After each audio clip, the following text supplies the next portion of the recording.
மேடையில் இருக்கிற ரிமோட் டீமுக்கு என்னுடைய வணக்கம். அண்ட் இங்கே வந்திருக்கிற எங்களுடைய டிஸ்ட்ரிபியூட்டர்ஸ் எல்லாருக்கும் என்னுடைய வணக்கம்.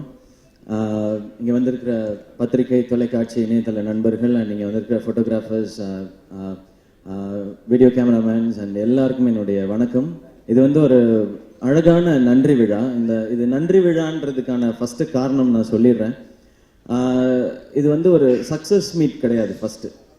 ஏன்னா ஒரு படத்தோட சக்ஸஸ் அப்படிங்கிறது நீங்கள் கொடுக்குறது தான். அண்ட் இன்னொன்று, அது வந்து ஃபஸ்ட்டு நிர்ணயிக்க போகிறது வந்து விநியோகஸ்தர்கள். அவங்களுக்கு தான் தெரியும் இந்த படம் வந்து, ஏன்னா இதில் எல்லாமே பணம் போட்டவங்க. ஏன்னா என்னையை பொறுத்த வரைக்கும் ஒரு படத்தினுடைய சக்ஸஸ் அளக்கிறதுன்றது என்ன பணம் போட்டோமோ அது ரிட்டர்ன் வந்துச்சாங்கிறத வச்சு மட்டும்தான். ஏன்னா எனக்கு தெரிஞ்ச இது வரைக்கும் நான் பார்த்த வரைக்கும் தமிழ் சினிமாவில் 100% ஆடியன்ஸுக்கும் பிடிச்ச படம்ன்றது இருக்கான்னு எனக்கு தெரியவே இல்லை. 98, 97, 70, 80 இது எத்தனை சதவீதம் பேருக்கு பிடிக்குதோ அதை பொறுத்து ஹிட் அமையும். நான் பார்க்குறது அந்த ஒரு வகையில் மட்டும்தான். இந்த மேடை வந்து நாங்கள் இது வரைக்கும் யாரும் எடுக்காத ஒரு தமிழ் சினிமாவோ ஒரு காவியத்தை எடுத்திருக்கோம்னு சொல்கிறதுக்காக இல்லை. பட் என்னைக்காவது ஒரு நாள் இது வரைக்கும் யாரும் எடுக்காத, தமிழ் சினிமா இது வரைக்கும் பார்க்காத ஒரு படத்தை என்னைக்காவது ஒரு நாள் எடுப்போம் அப்படிங்கிற நம்பிக்கையோடு ஓடிக்கிட்டு இருக்க எங்களுக்கு நீங்கள் எல்லாரும் வந்து ஒரு பெரிய உறுதுணையாக இருக்கீங்க. அதுக்கு எல்லாருக்கும் நன்றி சொல்லணும் அப்படிங்கிறதான். ஃபர்ஸ்ட் தேங்க்ஸ் வந்து எங்களுடைய டிஸ்ட்ரிபியூட்டர்ஸ், அவங்க எல்லாருக்குமே சொல்லிடுறேன். அவங்க எல்லாம் என் வயசைத்தான் அனுபவம் உள்ளவங்க. அவங்கெல்லாம் எல்லாருடைய படங்களும் பார்த்தவங்க. அவங்க இந்த படத்தை எடுத்து வியாபாரம் பண்ணியிருக்காங்கன்றது உண்மையிலே சந்தோஷமான பெருமையான விஷயம். அதுவும் இன்னைக்கு சினிமா இருக்கிற சூழலில். ஸோ நான் யார் பேரையும் விட்டுறக்கூடாதுங்கிறதுக்காக நான் இதை எழுதிட்டு வந்திருக்கேன் சார். ஃபர்ஸ்ட் டைம் வந்து ஸ்டேஜில் பிட் அடிக்கிறேன். ஆக்சுவலாக நான் இது பண்ண மாட்டேன். எங்களுடைய மரியாதைக்குரிய Tiruppur Subramaniam sir, Rajamannar sir, Alagar Sami sir, Kannan sir, AGS Kalpathi Aghoram sir, Srinivasan sir, Francis Adaikalraj sir, Pratap Raju sir, யாகியாபாய் அவர்கள், and Lotus 5 star, Shibu Thameens and north இந்தியாவில் பண்ண ரிலையன்ஸ் அண்ட் உங்கள் எல்லாருக்கும் ரொம்ப பெரிய தேங்க்ஸ். ஏன்னா எப்படி இந்த படம் வந்து பிசி சார் உள்ளே வந்தோடனே அது ஒரு பெரிய படமாக மாறிச்சோ, அது மாதிரி நீங்கள் எல்லாம் உள்ளே வந்தோடனே இது ஒரு வெற்றி படமாக மாறிடுச்சு. இது நீங்கள் எல்லாம் கொண்டு போய் கரெக்டான தேட்டரில், ஏன்னா ஒரு சில படங்கள் நான் திருச்சியில் இருக்கும்போது தேடி இருக்கேன், கரெக்டான தேட்டர் இல்லாமல் அந்த படங்கள்லாம் பார்க்க முடியாமலாம் போயிருக்கு. அப்படி இல்லாமல் இந்த படத்தை சரியான தேட்டரில் கொண்டு போய், இன்னைக்கு அது ரொம்ப முக்கியமாக இருக்கு. இன்னைக்கு 10 days equal to 100 days sir சொன்ன மாதிரி. அப்படி இருக்கும்போது இது சரியான தேட்டர் அமைஞ்சது தான் என்னுடைய விஷயம் நினைக்கிறேன். ஸோ அது மாதிரி எங்களுடைய விநியோகஸ்தர்கள் மாதிரி எங்களுடைய தேட்டர் ஓனர்ஸ் எல்லாருக்கும் பெரிய நன்றி. ஃபேமிலிஸ் நிறையா வந்து பார்க்குறாங்க அப்படின்னு சொன்னாங்க, ரொம்ப சந்தோஷமான விஷயம். ஸோ உங்கள் எல்லாருக்குமே பெரிய பெரிய பெரிய நன்றி. அண்ட் ஃபர்ஸ்ட் எங்களுடைய டீமுக்கு வந்துடுறேன். எங்கள் டீமை பற்றி கொஞ்சம் சொல்லிடணும். First thing, Annalarasu master. நான் வந்து ஃபர்ஸ்ட் டைம் ஒரு படத்தில் வந்து 2 ஃபைட் பண்ணியிருக்கேன். எனக்கு ஃபைட்டுன்னு போது மட்டும் ஒரு சின்ன இது உண்டு. ஏன்னா அதுக்கான டெக்னிக்ஸ் எனக்கு தெரியாது, நான் படிக்கல. நான் சில நுவான்சஸ்லாம் தெரிஞ்சு பண்ணணும், இல்லைன்னா அது லேண்டிங் தப்பாயிடுச்சுன்னா அது எல்லாருக்குமே சிரமமான விஷயம் தான். நானும் அவங்கள அடிச்சிடக்கூடாது, அவங்களே அடிச்சிடக்கூடாது. பட் நான் இந்த படத்தில் தான் ஃபைட் பண்ணி எனக்கு உடம்பு வலி வரவே இல்லை. அது அவ்வளோ அழகாக பார்த்துட்டீங்க Annalarasu master. Thank you master, thank you so much. அடுத்த படமும் அவங்களோட தான் ஒர்க் பண்ண, அடுத்த 2 படமும் அன்னலரசு மாஸ்டர் அவங்களோட தான் ஒர்க் பண்ண போகிறோம்.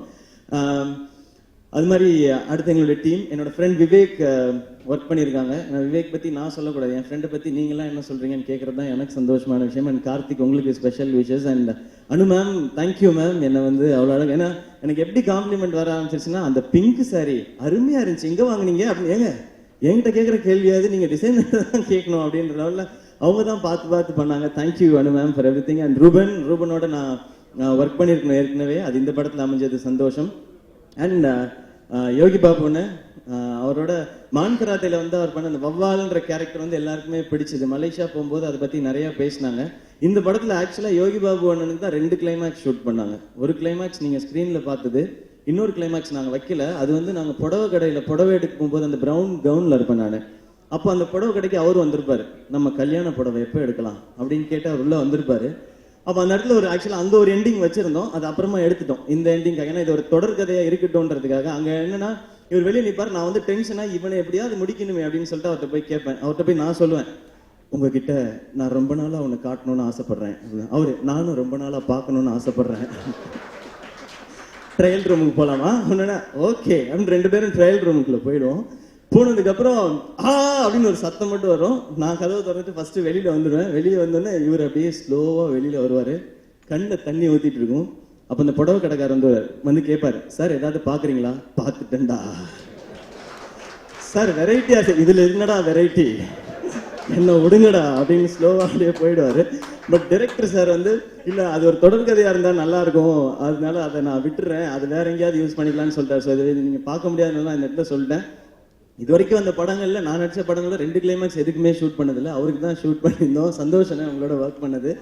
அண்ட் ஆன்சன் அதே மாதிரி, ஏன்னா அவர் வந்து இந்த லாங்குவேஜ் தமிழ் கரெக்டாக பேசணுங்கிறதுக்காக டப்பிங்லேருந்து நிறைய ஒர்க் பண்ணிட்டே இருந்தார். அவருக்கு என்னோட விஷஸ். அண்ட் மொட்டராஜேந்திரனா அவருக்கும் ஸ்பெஷல் தேங்க்ஸ். ஏன்னா அவர் ஃப்ரெண்டு மாதிரி அவர் வந்து இந்த படத்தில் ட்ரீட் பண்ணிட்டு அவரும் ரொம்ப ஜாலியாக இருப்பார். ரொம்ப சிம்பிளான ஒரு மனிதர், கேரவானுக்குள்ளே போக மாட்டார், வெளியவே உட்காந்தே இருப்பார்.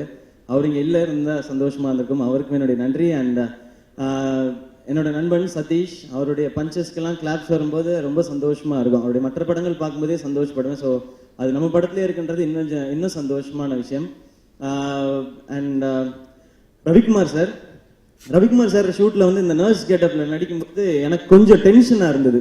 அவர்கிட்ட ஃபர்ஸ்ட் அந்த லுக்கில் போய் அவர்கிட்ட ப்ரெசென்ட் பண்ணுறதுக்கு. ஏன்னா ஒரு லெஜெண்ட் வச்சுட்டு ஒரு பெரிய படம் அவ்வை சண்முகின்னு ஒரு படம் பண்ணியிருக்காங்க, இந்த மாதிரி ஒரு மேக்கப் சம்மந்தப்பட்ட ஒரு கிராஸ் ட்ரெஸ்ஸிங்கிறது. ஸோ சார் என்ன சொல்ல போறாங்க, ஏன்னா போய் பார்த்துட்டு இது தப்பா இருக்கே அப்படின்னு சொல்றாங்கன்னா மொத்த கான்ஃபிடன்ஸ் உடஞ்சிடும். எங்க டீம் தவிர யாருமே பார்க்கல. ஸோ நான் போய் பார்த்தேன். சார் வந்து பார்த்துட்டு நல்லா இருக்கியா அப்படின்னு சொல்லிட்டு என்ன எப்படி மேக்கப் பண்ணீங்க டெக்னிக்கலெல்லாம் கேட்டாங்க. அப்புறம் எனக்கு ஒரு ஷாட் எடுத்துட்டு இருந்தாங்க. எனக்கு ஒரு க்ளோஸ்அப் எடுத்துட்டு இருக்கும்போது சார் வந்து சைடில் ஒரு சோஃபா செட்டில் உட்காந்துட்டு அப்படிதாங்க. நான் திரும்பி பார்த்தேன், சார் அப்படின்னு நல்லா இருக்கியா அப்படின்னா படம் இந்த கேரக்டர் ஒர்க் அவுட் ஆயிருன்ற ஒரு நம்பிக்கை வந்ததுன்னா இந்த சார் அவ்வளோ ஸ்வீட். அண்ட் தேங்க்யூ சார், நீங்கள் வந்து இது நடிச்சு கொடுத்ததுக்கு ரொம்ப சந்தோஷம் சார் எங்களுக்கு. அண்ட் சரண்யாமா அவங்க வந்தவொடனே சொன்னாங்க ஃபர்ஸ்ட் டைம் நடிக்கிறது ரொம்ப சந்தோஷமா இருக்கு அப்படின்னு சொல்லி. அவங்களும் அவ்வளோ ஜெனுவின். அவங்க வந்து கோச்சிக்கிறது, திட்டுறது, சந்தோஷப்படுறது எல்லாமே உண்மையா ஃப்ரம் ஹார்ட் தான் இருக்கும். அது எதா இருந்தாலும் உரிமையா கோச்சிக்குவாங்க, உரிமையா சொல்லுவாங்க, இப்படி பண்ணலாமா கேட்பாங்க, இப்படி பண்ணலான்னு சொல்லுவாங்க. இன்னும் நிறைய படம் உங்களோட நடிக்கணும்னு ஆசைப்படுறேன்மா. தேங்க்யூ. அண்ட் ரசூல் சார், இந்த படத்தை பொறுத்த வரைக்கும் இது வந்து இதுல என்ன பெரிய சிரமம்னா, நீங்க ஸ்கிரீன்ல பார்க்கும்போது எல்லாமே சிம்பிளா இருக்கணும்ன்றதுக்காக தான் பின்னாடி நிறைய எஃபர்ட் எடுக்க வேண்டியிருந்துச்சு. இந்த சீன்ல வந்து பயங்கர கஷ்டப்பட்டு பண்ணியிருக்காங்களேன்னு எதுவும் சொல்லப்படக்கூடாது. ஏன்னா ஒரு என்டர்டெய்னர் அப்படின்னும் போது இதுல வந்து பெருசா எதுவும் ஸ்ட்ராங்கா மெசேஜ் சொல்ல போறதோ இது வரைக்கும் சொல்லப்படாத கதைகளோ இல்லை. பார்க்கும் பொழுது ரசிக்கும்படியா இருக்கணும்னா அந்த அந்த எல்லாரோட வழி உங்களுக்கு வந்து தெரியாம இருக்கணும் அப்படின்னா அதை சிம்பிளிஃபை பண்ண வேண்டியிருந்தது. அதுக்கு நிறைய ட்ரையல் அண்ட் எரர் இருந்தது. அதுக்கு ரசில் சாரும் நிறைய ஹெல்ப் பண்ணாங்க. Thank you Russell sir. அவர் சொன்ன மாதிரி 4 தடவை டப் பண்ணேன் இது. ஏன்னா இந்த வாய்ஸை பிடிக்கிறது ரொம்ப, ஏன்னா 1 hour வருதுன்னும் போது தியேட்டர்ல சில டைலாக்லாம் பேசும்போது காது வலிக்கும் நமக்கு. அப்படி இல்லாம இருக்கணும், அதுக்காக ரிப்பீட் பண்ணி திரும்ப பண்ணிட்டே இருந்தோம். அண்ட் அதுக்கப்புறம் கீர்த்தி, தேங்க்யூ கீர்த்தி. இந்த படத்துல ரொம்ப பெரிய பார்ட் உங்களோடது. அண்ட் நிறைய பேர் சொன்னாங்க கீர்த்தியை விட நீங்க அழகா இருக்கீங்க அந்த கேர்ள் லுக்ல அப்படின்னு சொல்லி.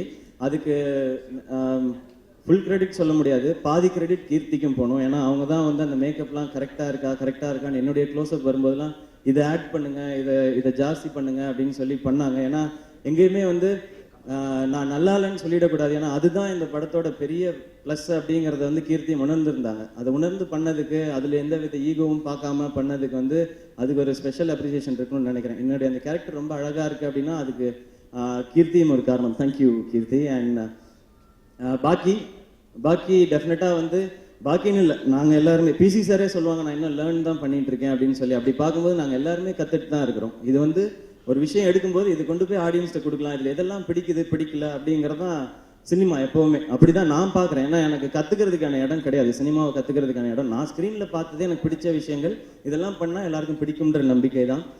அப்படி பார்க்கும்போது பாக்கியும் ஒரு அழகான லேர்னிங்கில் தான் இருக்காரு. இந்த படம் அவர் நிச்சயமாகவே பெரிய ப்ரெஷர் எல்லாரையும் ஹேண்டில் பண்ணுன்றதுல. அந்த வகையில் எனக்கு இன்னும் சந்தோஷமான விஷயம், இந்த கேர்ள் லுக் பண்ணுறோம் அப்படின்னும் போது அது யாரும் கிண்டல் பண்ணுற மாதிரி ஆகிடக்கூடாது. எஸ்பெஷலி ஒரு ஹீரோ பண்ணும் பொழுது அது ஏன்னா இந்த ஸ்டேஜுக்கு வந்து கரெக்டாக இருக்கும். இது நம்ம ஃபியூச்சரில் போகும்போது அது கிண்டல் பண்ணுற மாதிரி ஆகிடக்கூடாது. ஸோ அந்த கேர்ள் லுக்கை வந்து எவ்வளவு மாஸாக ப்ரெசென்ட் பண்ண முடியுமோ அவ்வளோ அழகாக ப்ரெசென்ட் பண்ணது பாக்கியராஜ் கண்ணன். தேங்க்யூ பாக்கி. அண்ட் அவங்களோட டீம் எல்லாருக்குமே, அசிஸ்டன்ட் டைரக்டர்ஸ் எல்லாம் என்டையர் டீமுக்கும் என்னுடைய தேங்க்ஸ். அண்ட் அனிருத்துக்கு எத்தனை வாட்டி வேணால் தேங்க்ஸ் சொல்லலாம். ஏன்னா என்னுடைய கெரியரில் வந்து நான் என்னுடைய கம்ஃபர்ட் ஜோனை விட்டு வெளியில் வந்து பண்ணுற படங்களுக்கு மட்டும்தான் அனிருத் மியூசிக் பண்ணியிருக்காரு. நான் ஃபுல் ஃப்ளெஜ்டு ஹியூமர் பண்ணும்போது அனிருத் மியூசிக் பண்ணவே இல்லை. எதிர்நீச்சல் மாதிரி ஒரு மேரத்தான் எடுத்துட்டு நான் பண்ணும்போது அனிருத் மியூசிக் இருக்கும். காக்கி சட்டை நான் ஒரு போலீஸ் யூனிஃபார்ம் போடும்போது அனிருத் மியூசிக் இருக்கும். நான் ஒரு கேர்ள் ட்ரெஸ்ஸிங் பண்ணும்போது, ஏன்னா அவர் என்றைக்குமே நான் கம்ஃபர்ட் ஜோனில் விடவே இல்லை. அழகாக நாங்கள் 2 பேரும் சேர்ந்து ஒரு ஃபுல் ஃப்ளெஜ்டு காமெடி ஸ்டோரி எடுத்துட்டு அதில் அவரோட சாங்ஸை வச்சு கொண்டு போயிருக்கலாம். பட் எப்போல்லாம் இப்படி ஒரு ஒரு ஒரு ஒரு பரிச்சார்த்தமான முயற்சி எடுக்கும் பொழுதெல்லாம் அதுக்கு பின்னாடியும் கூட நிற்கிறது அனிருத் தான். தேங்க்யூ அனிருத், எப்போவுமே நீங்கள் சப்போர்ட்டாக இருக்கிறதுக்கு. அண்ட் ஃபைனலாக PC sir, thank you sir for coming. உங்களுக்கு நிறையா தேங்க்ஸ் சொல்லிக்கிட்டே தான் இருக்கணும். இது வந்து எங்களுக்கு கிடைச்ச மிகப்பெரிய பாக்கியம் உங்களுடைய சினிமாட்டோகிராஃபியில் இருக்கிறதுக்கு. நான் ரொம்ப நல்லா இருக்கேன். சரண்யா மேம் வந்தோடனே சொன்னாங்க செம்ம ஹேண்ட்ஸமாக இருக்கீங்க அப்படின்னு சொல்லி. அதுக்கு காரணமானவங்க சார் வந்துக்கிட்டே இருக்காங்க பின்னாடி அப்படின்னு சொல்லி.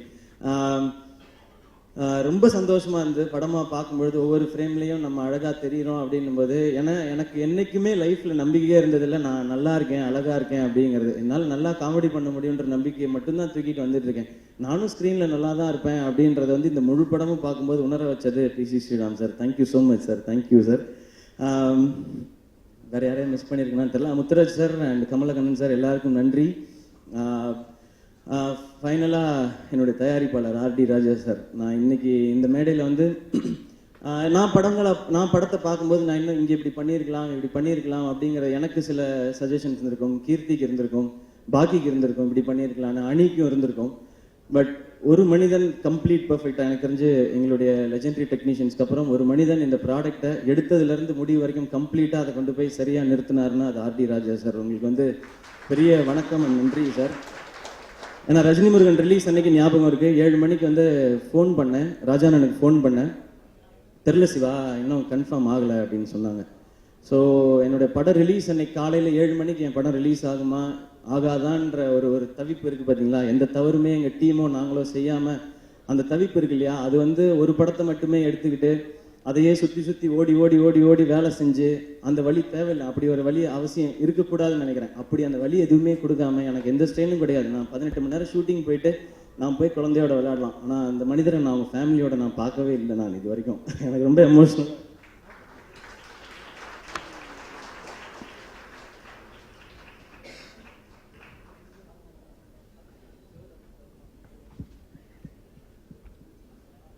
நான் பார்த்துருக்கேங்க நிறையா ப்ரொடக்ஷன் ஹவுஸில் அவரோட டிசைனை வச்சுக்கிட்டு இதை கொடுங்க, இது ஆடுக்கு நல்லா இருக்கும், இது நல்லா இருக்கும்னு கெஞ்சிக்கிட்டே இருப்பாருங்க அந்த மனுஷன். நிறைய ப்ரொடக்ஷன் ஹவுஸில் வாசல்லே நிப்பாட்டிருக்காங்க அவரை. ஆனால் அந்த கம்பெனிக்கு மட்டுமே வேலை செஞ்சிருக்காரு. ஏதாவது சொத்து இருக்கான்னு கேளுங்க அந்த மனுஷன்ட்ட, சொந்தமாக கார் இருக்கான்னு கேளுங்க அவர்கிட்ட.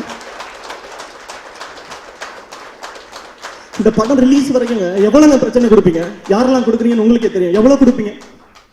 இல்லை விடுங்க, நான் ரொம்ப நாளாக கஷ்டப்பட்டு இருக்கேன். தயவுசெய்து நான் இங்கே வந்து நானும் அவரோ யாரையும் இது பண்ணுன்றதுக்காக அதுக்காக இந்த படம் எடுக்கவே வரல. ஆடியன்ஸ் என்ஜாய் பண்ணும் அதுக்காக மட்டும்தான் படம் எடுக்க வரோம். அதுக்கு வேலை செய்ய விடுங்க, கெஞ்சி கேட்டுக்கிறேன், வேலை செய்ய விடுங்க. அவரையும் சரி என்னையும் சரி. இன்னைக்கு வரைக்கும் தூங்கலைங்க அவரு, இன்னைக்கு வரைக்கும் தூங்கல. நான் ஆரம்பத்தில் சொன்னதான், நினைச்சிருந்தா 20 கோடி ப்ராஃபிட் எடுத்துட்டு எங்கேயோ போய் செட்டில் ஆயிருந்திருக்கலாங்க அந்த மனுஷன். ஏன் எதுக்கு எனக்கு புரியல. என்ன ஆசைப்படுறோம், வேற ஒன்றும் இல்லைங்க. யாருக்குமே கிடைக்காத ஆப்பர்ச்சுனிட்டிங்க நீங்க எல்லாரும் இங்க இருக்க ஒவ்வொருத்தரும் சேர்ந்து கொடுத்துருக்கீங்க. ஒவ்வொருத்தரும் இங்க இருக்கிற எல்லாருக்கும் அந்த அந்த எனக்கு கிரெடிட் இருக்கு. நீங்க எல்லாம் ஏத்தி கொடுத்ததாங்க இந்த மேடை, நீங்க எல்லாருமே கொடுத்ததான். ஆசையா இருக்கு ஒரு படம் பண்ணலாம், எல்லாரும் என்டர்டெயின் பண்ணலாம், தியேட்டர்ல போய் எல்லாரும் நல்லா விழுந்து சிரிக்கும் போது அவ்வளவு சந்தோஷமா இருக்கு. இப்படி ஒரு படம் பண்ணலாம் அதே ஆசை தான் அவருக்கும். இப்படி ஒரு டீம் கிடைச்சிருக்கு, பெருசா ஒரு படம் பண்ணலாம், ஏதாவது பெருசா பண்ணலாம், என்னைக்காவது ஒரு நாள் வேற ஏதாவது புதுசா பண்ணிட மாட்டோமா அப்படிங்கறதுதான். நாங்க ஒண்ணுமே கேட்கல, உதவி எதுவுமே செய்ய வேண்டாம். உதவியோ இல்லை ஆதரவோ கொடுக்கறதுக்கு பிரசன்ட் மீடியா இருக்காங்க, மக்கள் இருக்காங்க. நீங்க படம் நல்லா இருக்குன்னு சொல்லுங்க, சந்தோஷப்படுறோம், இன்னும் பெட்டரா பண்ண ட்ரை பண்றோம். நல்லா இல்லைன்னு சொல்லுங்க, திருத்திக்கிட்டு இன்னும் அதை விட ஸ்ட்ராங்கா உழைச்சு பெட்டரான ப்ராடக்ட் கொடுக்க ட்ரை பண்றோம். ஆனா வேலை செய்யறதை தயவு செஞ்சு தடுக்காதீங்க. அது மட்டும் தான் நான் ரெக்வஸ்டா வச்சுக்கிறேன் எல்லாருக்குமே. ரொம்ப பெரிய கஷ்டம் இருக்குங்க எல்லாரும் மாதிரி. உங்களுக்கு தெரியும், நீங்க உட்காந்துருக்க அதே இடத்துல இருந்து தான் இந்த மேடைக்கு நான் ஏறி வந்தேன் நான். உங்களுக்கே தெரியும் இந்த இடம் எவ்வளவு கஷ்டம் அப்படின்னு சொல்லி. இதை தக்க வச்சுக்கணுன்றதெல்லாம் இதை தாண்டி நம்ம பெருசா இப்படியாயிருந்ததுலாம் இல்லை. கிடைக்கிற வாய்ப்பை கரெக்டாக பயன்படுத்திக்கணும். நிறைய காசு கொடுக்குறாங்க, அந்த காசுக்கு நான் வேலை செய்யணும்னு ஆசைப்படுறேன். எங்க எல்லாரையுமே சந்தோஷமா நிம்மதியா வேலை செய்ய விடுங்க. அண்ட் பிரஸ் அண்ட் மீடியா உங்களுக்கு பெரிய நன்றி. ஏன்னா ஒரு பெரிய ப்ராஜெக்ட் எடுத்திருக்கோன்னும் போது எங்க எல்லாரையும் போய் ஒவ்வொரு வீட்லையுமோ இல்லை ஒவ்வொரு இடத்துலையும் போய் கொண்டு போய் சேர்க்க முடியாது. அதெல்லாம் நீங்க பண்ண விஷயம்தான். நீங்க எல்லாரும் கொண்டு போய் சேர்த்துருக்கீங்க, அதுக்கு உங்களுக்கு பெரிய பெரிய பெரிய பெரிய நன்றி. நான் ஆரம்பத்தில் சொன்னதான், பின்னாடி யாரும் கிடையாது, முன்னாடி இருக்க நீங்க மட்டும்தான். சப்போர்ட் பண்ணிட்டே இருங்க. டெஃபினட்டா ஒரு நாள் நீங்க எல்லாரும் பெருமைப்படும்படியான ஒரு ப்ராடக்டை இந்த டீம் கண்டிப்பா கொடுப்போம். நாங்க எல்லாருமே சேர்ந்து அந்த நம்பிக்கை இந்த இடத்துல நான் விதைச்சுக்கிட்டு இந்த ஆரம்பம் ஃபர்ஸ்ட் ஃபிலிம் ரொம்ப முக்கியம் இல்லையா? ஃபர்ஸ்ட் ஃபிலிம் எல்லாருக்குமே ரொம்ப முக்கியம், இப்படி ஒரு கம்பெனிக்கு ரொம்ப முக்கியம். ஸோ அதுக்கு நீங்கள் எல்லாம் இவ்வளோ பெரிய உறுதுணையாக இருந்திருக்கீங்க. உங்கள் எல்லாருக்குமே வந்து என்னுடைய பெரிய நன்றியை தெரிவிச்சுக்கிறேன். சில பேருக்கு பார்க்குறவங்களுக்கு வருத்தம் இருக்கலாம், என்னடா ஏறுற மேடையிலலாம் நான் அழுகிறேனேன்னு சொல்லி.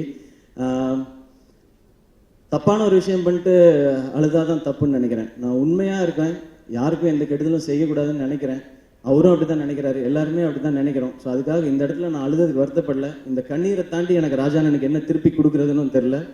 ஐல் பி வித் யூ ராஜாண்ணா. நீங்கள் என்ன செய்யணும்னு நினைக்கிறீங்களோ ஒரு பெருசாக செய்யலாண்ணா. Thank you so much. And Nancy, special thanks உங்களுக்கு. நான்சிக்கு நான் வந்துட்டேன். Suresh Chandra sir, thank you so much sir. And Anjana உங்களுக்கும் ஸ்பெஷல் தேங்க்ஸ். அண்ட் சாரி கொஞ்சம் எமோஷனல் ஆனதுக்கு, பட் ஐ ஹாவ் டு. ரொம்ப கஷ்டமாக இருக்குது இங்கே. எல்லாரும் நினைக்கலாம் ரொம்ப ஹிட் வந்துட்டு இருக்கு நிறையா அப்படிங்கிறது. இங்கே அதுதான் பெரிய பயத்தை கொடுக்குது. ஏன்னா இது ஏதோ நான் யார்கிட்ட இருந்தோ ஒரு ஹிட்டை திருடிட்டு வரேன்ற மாதிரியே இருக்குது. அப்படி கிடையவே கிடையாது. ரொம்ப போராடி தான் இந்த ஒவ்வொரு ஹிட்டுக்கும் பதட்டப்பட வேண்டியிருக்கு. 6 மாதம் சும்மா உட்காந்துருந்தேன் நான். அந்த டைமில் 2 படம் பண்ணியிருந்துருக்கலாம் சும்மா ஜாலியாக. அப்படி பண்ண விருப்பம் இல்லை, சந்தோஷமாக பண்ண முடியல. இதில் டெய்லி 20 மணி நேரம்லாம் ஒரு நாள் நான் ஷூட்டிங் பண்ணியிருக்கேன். டயர்டாக இருந்திருக்கேனே தவிர சோகமாக நான் இருந்ததே இல்லை இந்த ஒரு நாள் ஷூட்டிங்லேயும். நான் இப்படியே தான் எல்லா படங்களும் பண்ணணும்னு நினைக்கிறேன். Hit, super hit, black Bastar சரியில்லை, எல்லாத்தையும் நீங்கள் சொல்லுங்கள். அதை திருத்திக்கிட்டு பண்ணுறதுக்கு நாங்கள் எல்லாருமே தயார். ஸோ ஒன்ஸ் அகெயின் இங்கே வந்திருக்கிற எல்லாருக்கும் பெரிய பெரிய பெரிய பெரிய நன்றி. தேங்க்யூ.